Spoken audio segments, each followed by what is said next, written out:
Space was quiet. Too quiet. The alien patrol fleet drifted near a glowing blue nebula, watching the stars like they did every night. Nothing strange ever happened here, but tonight felt different. The air inside every ship felt heavier, as if something was watching them from far away. Commander Varkos stood on the bridge of the lead vessel.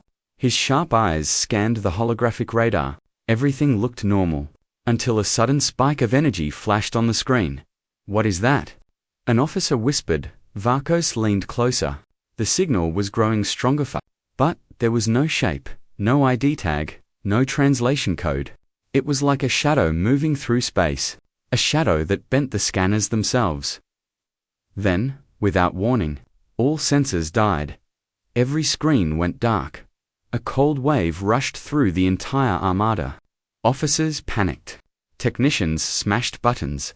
Pilots shouted across comms. "Systems offline. Radar gone.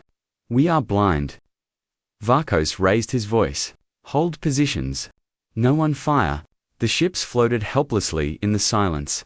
And then, slowly, the systems returned, flickering like candlelight. But now, the radar showed something new. A massive, unknown object had appeared at the edge of the nebula. It was moving toward them. No signal, no communication, no fear. Just silence. The armada watched the object grow larger on screen.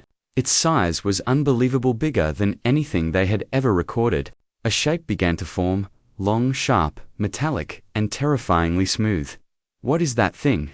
an officer asked, shaking. Finally, a broken message crackled through the speakers.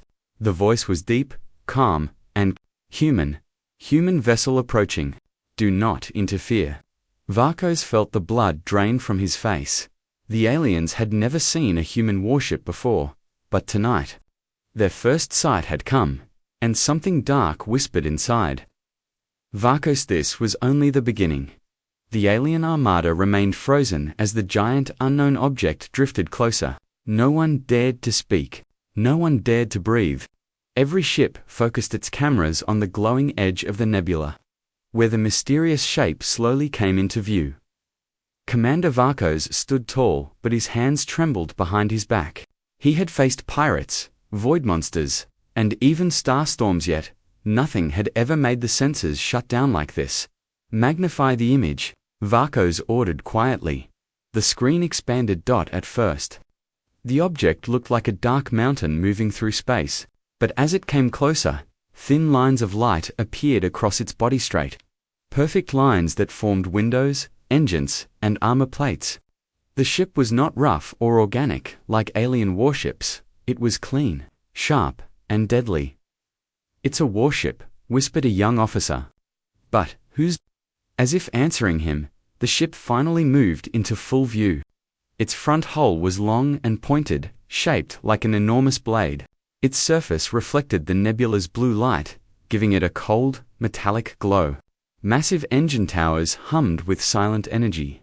A name appeared on the hull, written in a language most aliens had only heard in rumors: UNS Vanguard, human ship. But not just any ship. This looked like a fortress built for war. The armada gasped as they scanned it again. The results were impossible. "Commander," the science officer stuttered. "This one ship, its power level is higher than our entire front line." The ship did not activate weapons. It did not change direction. It simply drifted forward, calm and controlled, like a predator that already knew it could not be challenged. Some alien captains whispered old warnings. Humans do not send small ships. They send messages. Varkos felt a chill crawl up his spine, and this message was getting closer. The alien armada tightened its formation as the human warship glided closer. No sound came from the giant vessel, only a low hum that vibrated through every hull in the fleet. Like the heartbeat of a sleeping titan, Commander Varkos tried to steady his voice. "Hold formation. No sudden moves." But the other captains were already nervous. "We should fall back," one shouted. "Overcomes. That thing could destroy us all." Another added. Varkos shut the channel. Fear was spreading too fast. His officers studied the holographic scans. The readings kept shifting, rising, then stabilizing, then rising again. It was as if the ship's power was too high for their systems to measure correctly. "It's not showing weapons," a tactical officer said. "But it doesn't need to," Varkos replied. Every alien ship pointed their weapons toward the Vanguard, but none dared to fire. As the human warship passed the nebula's edge, its full size became undeniable. It wasn't just a battleship. It was a moving fortress, surrounded by faint energy rings that flickered like ghostly shields. Messages poured in from across the fleet. "Commander, should we activate heavy guns? Permission to cloak, requesting emergency jump." Varkos denied every request. A single mistake could start a war. Meanwhile, inside each vessel, the crew whispered legends about humans. Some said humans had survived 5 extinction events. Others said they created weapons that could break planets in half. None of the aliens knew the truth. But the fear felt real. One officer swallowed hard. "Commander, why is it flying alone? No escort, no support." Varkos stared at the colossal ship. "Because," he said quietly, "humans don't need escort fleets. One is enough." A cold silence followed. And yet the Vanguard kept moving slow, graceful, and terrifying. Not attacking, not fleeing. Just watching, as if judging them. The alien armada floated in uneasy silence as the human warship continued its slow approach. Every captain watched their screens with shaking hands. Every crew member held their breath. The Vanguard felt less like a ship and more like a storm moving with purpose. Commander Varkos kept his eyes fixed on the massive vessel. "Open a channel," he ordered. "Send a greeting, anything." For the first time in minutes, his voice cracked. The communications officer nodded and sent multiple signals. Diplomatic codes, identification requests. None received a reply. "It's ignoring us," she whispered. Then, suddenly, all external lights on the Vanguard shifted, glowing brighter, forming patterns across the hull. The alien fleet stepped back instinctively. Was this a weapon activation? A shield sequence? A warning? Before anyone could answer, a calm voice broke through every alien speaker at once. "This is the UN's Vanguard. We come in peace. Do not provoke us." The voice was human, deep, steady, and controlled. Too controlled. The aliens stared at each other in confusion. That message didn't match the size or power of the ship. Why would such a superwarship use such gentle language? "Is this a trap?" an officer muttered.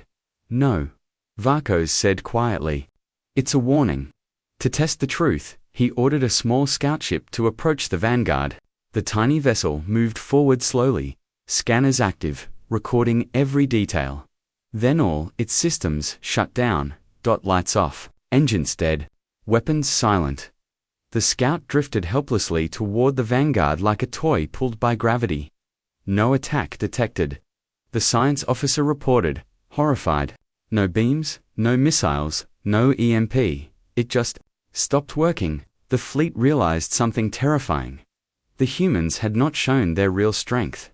They had only touched the scout and disabled it instantly. Varkos swallowed. What kind of power are we dealing with? No one had an answer. But fear continued to rise. The disabled scout ship drifted in silence, floating dangerously close to the Vanguard's enormous hull. The alien crews watched with wide eyes, their fear growing with every passing second. If a single human ship could shut down another vessel without effort, what else could it do? Commander Varkos clenched his jaw. "Prepare a rescue team," he ordered. But before the team could launch, a panicked voice crackled through the comms from another alien ship. "Commander, that thing is too close. We cannot wait." A bright flash cut through space. A nervous alien captain had fired a warning shot. The thin beam of plasma shot across the void and struck the Vanguard's hull. Every alien ship waited for an explosion, but nothing happened. The beam simply vanished against the human armor like a drop of rain hitting a mountain. Not a scratch. Not a spark. Not a sound. It was as if the human ship didn't even notice. "Commander," a tactical officer whispered. We just attacked a human warship. Varkos felt the blood drain from his face. Brace for retaliation. But the Vanguard did not fire back. Instead, a faint ripple of energy shimmered across its hull, like a giant waking from its sleep. Blue rings of light formed around the ship, expanding outward in silent waves. The alien ships shook violently as the pulse washed over them. Consoles flickered, engines trembled, and shields cracked under the invisible pressure. Shields dropping. We can't stabilize. What is happening? It's activating. Something, Varkos muttered.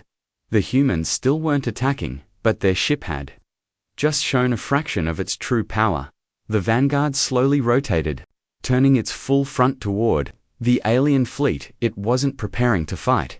It was giving them one last chance to make the right choice, a warning, or the beginning of something far worse.